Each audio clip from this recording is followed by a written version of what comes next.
Hey everybody, what's going on? My name is Matt and welcome back to Crypto Kings, and in today's video, I'm going to be talking about how you guys can survive the Shiba Inu crash. I'm going to be going over everything that's been going on with the most recent price and including some tips hopefully that may help you guys in regards to making sure your portfolio doesn't look like this. Let's get right into it, folks. So, if you guys haven't seen what has been going on here, this is, to be expected, a crash. And a lot of people in the comments say, oh, this isn't a crash, this is pullback. When you're this highly kind of inflated, like you guys can see here, all the way up to 88, when you're this inflated, you're bound to see a crash to a degree. Now, a crash does not necessarily mean that it's worthless, it's going to zero. It doesn't mean any of that. All a crash means is that, yeah, we're going to have to suffer a little bit if we would have bought at the top. Now, if you guys will remember, at the time I said, guys, try not to buy all the way up here, please, because we're going to see some pullback. So how can we, if we are interested in investing in SHIB for the long term, to in a year from now, 365 days, have more money in my account than I have now? How can we do this? Well, there are a couple of things that I would recommend. So the first thing that we could look at when talking about how to survive the SHIB crash is to dollar cost average cheaper. Now, how does that work? Well, the goal of dollar cost averaging in any circumstance is to be able to lower your overall entry price, even if it is higher than when you first bought it. So an example of this can be Ethereum. Ethereum right now is around $4,000. Now, if you would have bought it $2,000, I'm sure you're very happy. And if you bought all the way at, say, $5,000, hypothetically it went to $5,000. If you would have bought at $5,000, you'd be pretty unhappy. So how can we dollar cost average down? Well, again, Ethereum today might be at $4,000. Tomorrow it might be at $3,700, having a red day down 3 or 4%. Might be good to buy a little bit more at $3,500 to sort of raise your, to lower the average price and to raise your ability to make profit. That's essentially how dollar cost averaging works. So for something like SHIB, let's say we wanted to, save ourselves from the massive loss we took with buying here at 88. Let's just say you bought at 88. Right? The idea here would be to look out for these dips and to dollar cost average in every time one of these dips shows up. Well, how can you do this? Well, a great thing you do is to set a limit order on whatever exchange you guys use. And I know a lot of people, don't currently have exchanges they like and stuff, but if you guys would like to check out Webull, top of the link down below in the description, guys. It is so easy to do.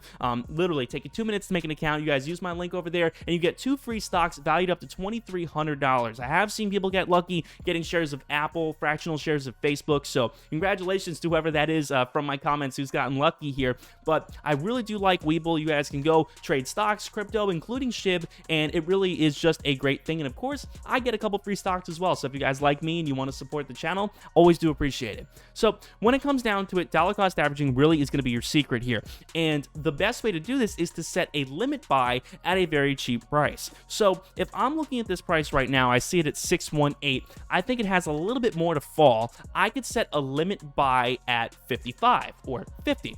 I could set a limit buy there, and hopefully that will be near the bottom. It's almost impossible to catch the very, very bottom. I mean, unless you're an absolute prodigy, to catch this as the very, very bottom here, and to catch this as the very, very bottom here, not knowing how much lower it could go in the future, that's very difficult to do. So what I would advise is to take a look at the all-time high, to take a look at where we were at 88, and if you have faith that we could hit 88 again, I would suggest selling some, obviously when we get these surges, when we reach these peaks, and when the relative strength index is above where, it is considered to be normal, and when the relative strength index says, yeah, this is a very expected sell-off like it does now, this would be a good time to buy.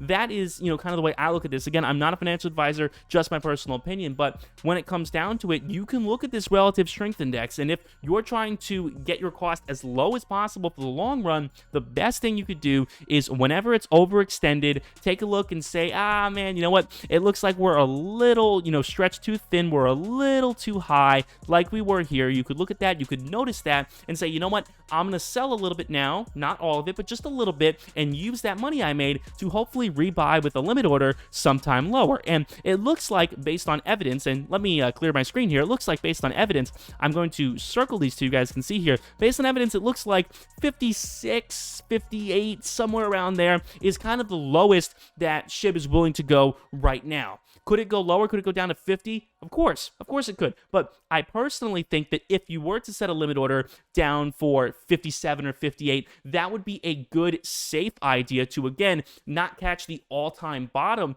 but to keep your cost a little bit cheaper so that for the future, you'll obviously own more SHIB, have bought it at a less price. And really, I mean, when you look at these dips, it is very possible that if, you were to have set a limit order, let's say something like this down at 46, if you would have, after watching this incline up to 58 and seeing it overextended on the relative strength index, you could have, if you were, really particularly savvy at this moment, you could have set a limit buy order for around 46, 47, 48, and again, you would have gotten pretty close to the very bottom.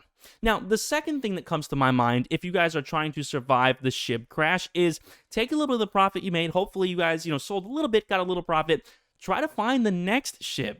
That's something I recommend. And this isn't anything against SHIB, but investing in other dog coins can't hurt, man. It can't hurt. Again, as long as you're using money that, of course, you can afford to lose, because all investments are speculative, yada, yada.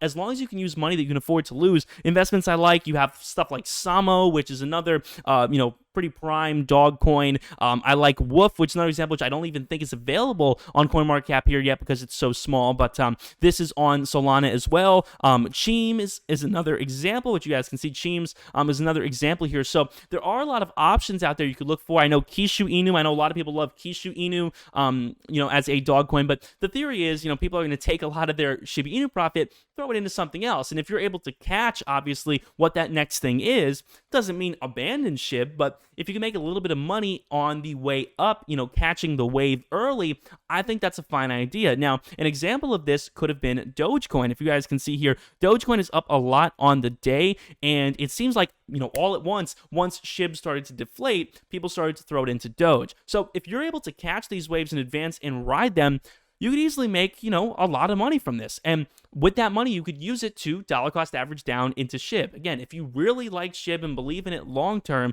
you could take all the profit you make from these activities and use them for SHIB. I mean, if you wanted to take the Webull stock that you get for free, you could, in theory, sell it and invest in the SHIB if you want. There are a lot of options out there, but the idea here is, how can we make the most amount of money here and save ourselves the most amount of losses in the short term in order to sort of reap the rewards that SHIB could have in the future if it is able to have a run again. So this isn't me saying we're going to have a crash forever, doom and gloom. That's not what I'm saying. I'm simply saying try to look out for these dips, try to look out for these crashes, because again, they're bound to happen. No matter how much I love SHIB, I can't lie and say this isn't going to crash, because it has to a degree. It went down 20%.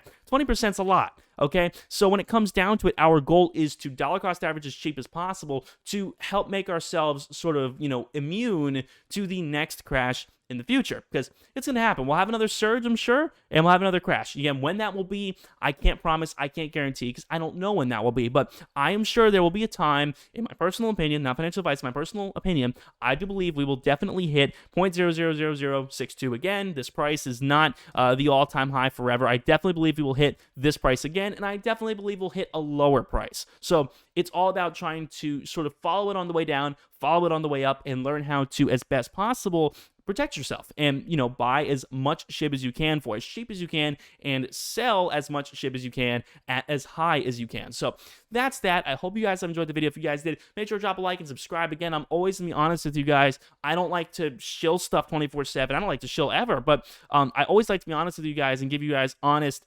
opinions on things like this, because, I can't sit here and instantly for the rest of my life say buy, because there are times where it's smart to sell. There are times where it's smart to dollar cost average in. So I definitely do believe that if you guys focus on that, you could save yourself a lot of aggravation in the long run. Thank you guys for watching. It's been Matt. See you guys on the next one. Peace.